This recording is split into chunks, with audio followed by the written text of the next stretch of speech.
নমস্কাৰ বহুত জনাব বিচাৰিছো এটা বিশেষ খবৰ এবাৰ ৰাজ্য চৰকাৰৰ পুনৰ দুৰ্গা পূজাৰ বিশেষ অফাৰ এবাৰ অফাৰ প্ৰদান কৰা হৈছে ৰাজ্যবাসীক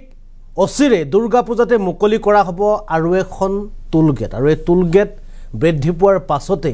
এতিয়া যেন পূজাৰ অফাৰ হিচাপে জনতাৰ ওপৰত পুনৰ চৰকাৰৰ মাধমাৰ আৰু এই মুহূৰ্তত জনাব বিচাৰিছো এই বিশেষ খবৰটো পূজাৰ বতৰতে নৰূপত সজোৱা হৈছে এখন বিশেষ টুলগেট পূজাৰ সময়তে চৰকাৰে মুকলি কৰাৰ সম্ভাৱনা চুলুং টুলগেট কলিয়াবৰৰ চুলুঙত নকৈ সজোৱা হৈছে টুলগেটখন নকৈ সজাই তোলা টুলগেটখনক লৈ চিন্তিত হৈ পৰিছে এতিয়া যাত্ৰীসকল চিন্তিত হৈ পৰিছে একাংশ যাত্ৰীৰ অভিযোগ বিজেপিয়ে ৰাজ্যত লুটপাট চলাইছে আৰু পূজাৰ বতৰতে নৰূপত সজাই তোলা হৈছে অন্য এখন টুলগেট আৰু অচিৰে এই টুলগেটখন মুকলি কৰা হ'ব আৰু এই টুলগেটখন হৈছে কলিয়াবৰৰ চুলুঙত আৰু এতিয়াৰ পৰা যদি আপুনি উজনি অসমৰ দিশে বা উত্তৰ অসমৰ দিশে অগ্ৰসৰ হয় নগাঁৱৰ ফালৰ পৰা তেনেহ'লে আপুনি এতিয়াৰ পৰা আপোনাৰ যি টুলগেটৰ সংখ্যা আছে এই টুলগেটৰ সংখ্যা আৰু এখন বৃদ্ধি পাব আপুনি হয়তো ইয়াৰ পূৰ্বে আপুনি 3 বা 4খন টুলগেট পাৰ হৈ আপুনি ঘৰলৈ বা উজনিমুৱা বা উত্তৰ অসমলৈ যাত্ৰা কৰে কিন্তু এবাৰ সেই যাত্ৰাৰ সৈতে আপুনি সংযুক্ত কৰক বা এই যাত্ৰাত আপুনি আপোনাৰ যাত্ৰাত যোগ কৰি লওক আৰু এখন টুলগেট বা আৰু এখনৰ টুলগেটৰ টুলকৰ আপুনি যদি পূৰ্বে 4খন টুলগেটত যদি আপুনি 400 বা 500 টকা দিছিল বা তাতোধিক ধন দিছিল আৰু তাৰ সৈতে নতুনকৈ সংযুক্ত কৰি লওক আৰু এখন টুলগেটৰ টুলকৰ 150 পৰা 200 টকা আৰু এয়া হৈছে নতুনকৈ সজাই পৰাই তোলা হৈছে কলিয়াবৰত থকা চুলুং টুলগেট আৰু এই টুলগেট অচিৰে মুকলি হ'ব আৰু এই টুলগেটৰ জৰিয়তে জনতাই পাৰ হোৱাৰ পাছতে এতিয়া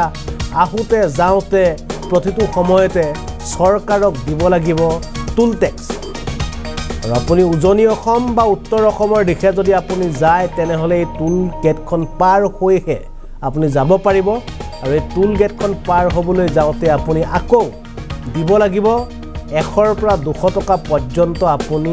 টুলকৰ আৰু ইয়াকে লৈ এতিয়া চিন্তিত হৈ পৰিছে সাধাৰণ জনতা টুলগেটখনক লৈ লগতে তেওঁলোকৰ অভিযোগ এনেদৰে বিজেপিয়ে ৰাজ্যত লুটপাট চলাইছে বুলি তেওঁলোকে অভিযোগ উত্থাপন কৰিছে আৰু এই সম্পৰ্কত কিছু মন্তব্য আছে সাধাৰণ জনতা আমি মন্তব্য দেখুৱাবলৈ চেষ্টা কৰিছোঁ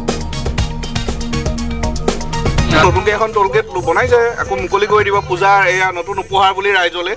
কিন্তু কথা হ'ল মই এতিয়া বিশ্বনাথ চাৰিআলি পৰা এইখিনি পাওঁতে ৰাস্তাটো যি অৱস্থা দেখিলোঁ অকল টুলগেটৰ টেক্স লৈ নহ'ব চৰকাৰে আমাৰ ৰাইজৰ সুবিধাতে ৰাস্তাটো অলপ চাব লাগে বনাব লাগে বা যিখিনি বেয়া হৈছে সেইখিনি মেৰামতি হ'লেও কৰিব লাগে তেতিয়া ৰাইজৰ সুবিধা হয় আৰু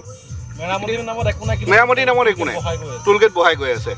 এতিয়া মই বিশ্বনাথ চাৰিআলি পৰা এইখিনি পালে এখন 2 নম্বৰ টুলগেট পালোঁ গতিকে 2 নম্বৰ টুলগেটত মানুহৰ যিখিনি খৰচ হ'ব বা যিখিনি দিব সেইখিনিক লৈ পেলাই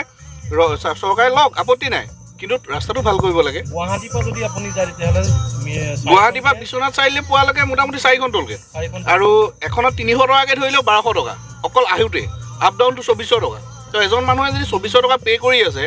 টুলগেটৰ নামত তো চৰকাৰে সেইখিনিও চাব লাগে ৰাস্তাটো কি হৈছে হয়নে নহয় সকলো ফালৰ পৰা লুটি আহিছে আৰু বৰ্তমানো লুটি আছে আৰু টুল গেটৰ জৰিয়তে বিভিন্ন ধৰণৰ লুটপাট চলাইছে এখন গাড়ী কিনিবলৈ গ'লে যিমান দাম হয় তাৰ ডাবল দাম তেওঁলোকক টেক্স দিয়াৰ পিছত আকৌ ৰোড টেক্স এক্সট্ৰাকৈ ভৰি থাকিব লাগে এইটো কোনো ৰুলৰ ভিতৰত নপৰে আচলতে এইটো ৰুলৰ সম্পূৰ্ণ বাহিৰত আৰু